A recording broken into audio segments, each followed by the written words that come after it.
Matius pasal 20. Perumpamaan tentang orang-orang upahan di kebun anggur. Ayat 1. Adapun hal kerajaan sorga sama seperti seorang tuan rumah yang pagi-pagi benar keluar mencari pekerja-pekerja untuk kebun anggurnya. Ayat 2. Setelah ia sepakat dengan pekerja-pekerja itu mengenai upah sedinar sehari, ia menyuruh mereka ke kebun anggurnya.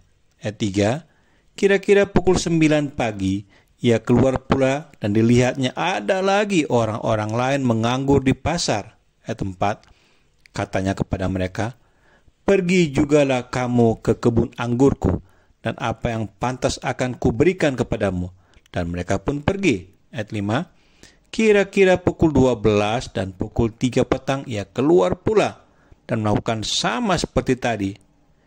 Ayat 6. Kira-kira pukul 5 petang ia keluar lagi dan mendapati orang-orang lain pula. Lalu katanya kepada mereka, "Mengapa kamu menganggur saja di sini sepanjang hari?" Ayat 7. Kata mereka kepadanya, "Karena tidak ada orang mengupah kami." Katanya kepada mereka, "Pergi jugalah kamu ke kebun anggurku." Ayat 8. Ketika hari malam, tuan itu berkata kepada mandornya, "Panggillah pekerja-pekerja itu dan bayarkan upah mereka, mendingan mereka yang masuk terakhir hingga mereka yang masuk terdahulu."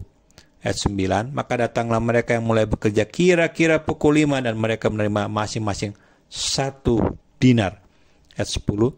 Kemudian datanglah mereka yang masuk terdahulu, sangkanya akan mendapat lebih banyak, tapi mereka pun menerima masing-masing 1 dinar juga. Ayat 11. Ketika mereka menerimanya, mereka bersungut-sungut kepada tuan itu.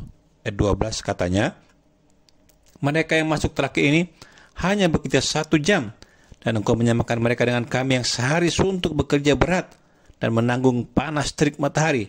Ayat 13. Tetapi tuan itu menjawab seorang dari mereka, "Saudara, aku tidak berlaku tidak adil terhadap engkau. Bukankah kita telah sepakat sedinar sehari?" Ayat 14. "Ambillah bagianmu dan pergilah. Aku mau memberikan kepada orang yang masuk terakhir ini sama seperti kepadamu." Ayat 15. "Tidakkah aku bebas mempergunakan milikku menurut kehendak hatiku? Atau iri hatikah engkau karena aku murah hati?" Ayat 16. "Demikianlah orang yang terakhir akan menjadi yang terdahulu, dan yang terdahulu akan menjadi yang terakhir."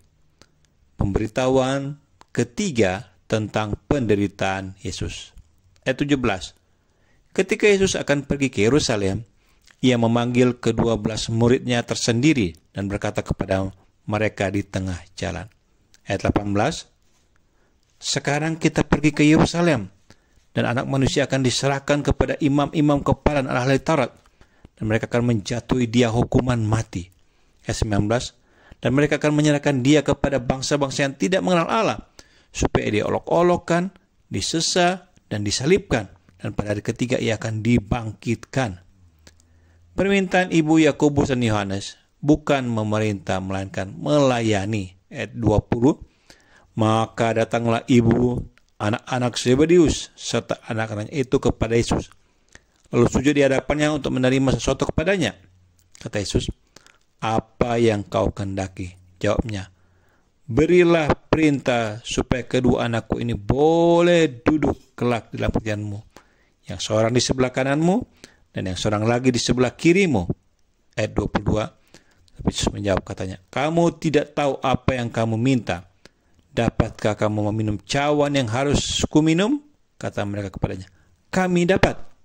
Ayat 23.